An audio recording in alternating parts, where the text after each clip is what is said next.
This is our second video in the Dispelling Parliamentary Myths series, where we uncover and explore the many myths that have grown out of parliamentary law over the years. In this video, we're going to cover the mythical notion of friendly amendments. So, does the term friendly amendment actually exist in parliamentary law? Yes or no? What would your answer be? Pause the video if you'd like more time. The correct answer is yes, the term does actually exist. Robert's Rules of Order provides that the term friendly amendment is often used to describe an amendment offered by someone who is in sympathy with the purposes of the main motion. As we see here, this is a very loose term, describing more the disposition of the maker of the amendment than the amendment itself.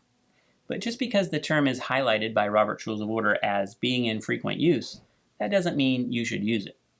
Robert's Rules of Order isn't recommending its use here. And keep in mind that Robert's Rules of Order also mentions other terms that are in frequent use but that should be avoided, such as the use of the term table as a verb, which Robert's Rules of Order points out often suggests the improper application of the motion, and the expression old business, which Robert's Rules of Order says should be avoided.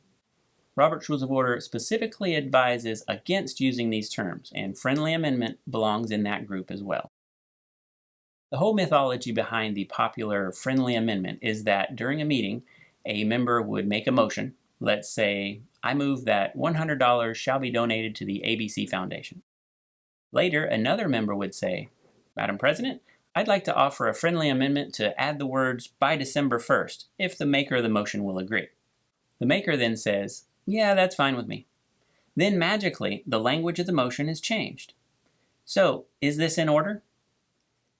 Can the maker of the motion single-handedly authorize an amendment to the motion? Yes, no, or maybe. What would your answer be? Pause the video if you'd like more time. The correct answer is maybe. There's a brief window of time in which the maker of the motion has complete control over the language of that motion. That window starts when he makes the motion. For example, by saying, I move that $100 shall be donated to the ABC Foundation. That's what makes him the maker of the motion. This time window extends beyond the seconding of the motion, and it ends at the moment the chair places the motion before the assembly by saying, it is moved and seconded that $100 shall be donated to the ABC Foundation.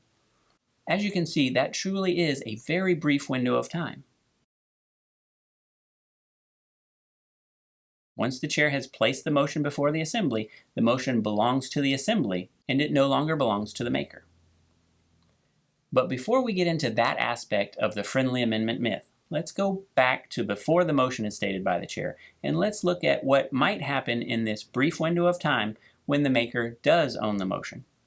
A member might say, Madam President, I would like to ask the maker of the motion to amend the wording to add by December 1st. The maker of the motion could then either agree to add the language, or he could decline. For example, let's say the maker agrees to this new language, and he says, Madam President, I will amend the motion to add by December 1st. The chair then states the question on the motion exactly as the maker proposed it, with this new alteration included, so that it reads, that $100 shall be donated to the ABC Foundation by December 1st. At that very point, when the chair says those words, the motion is before the assembly and no longer belongs to the maker. So we see that in this brief window of time, before the chair places the motion before the assembly, another member could offer an amendment that the maker could accept or decline.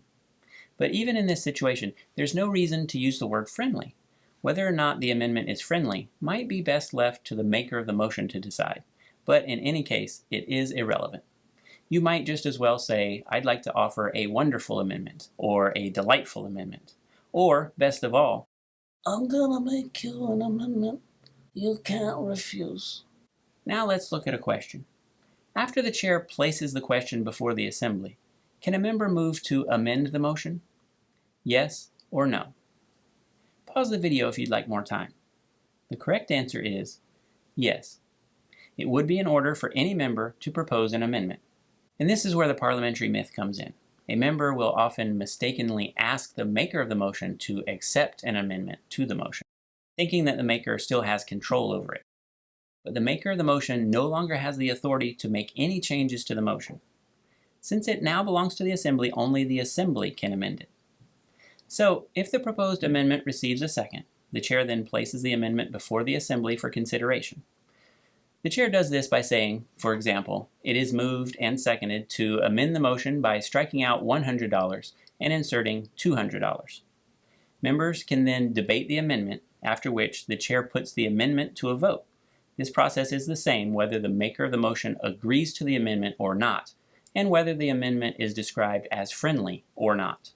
Robert's Rules of Order provides that, regardless of whether or not the maker of the main motion accepts the amendment, it must be opened to debate and voted on formally, unless adopted by unanimous consent, and is handled under the same rules as amendments generally.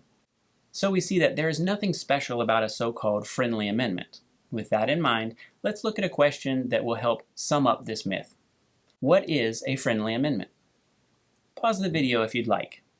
The answer we're looking for is an amendment. That's all it is, nothing more and nothing less. So the next time you hear someone in a meeting say, "I'd like to offer a friendly amendment," make sure that amendment is treated exactly the same as any other amendment, even a grouchy amendment or a bashful amendment. That covers friendly amendments. If anything should happen to my amendment, if it should be voted down, I'm going to blame some of the people in this room, and that I do not forgive.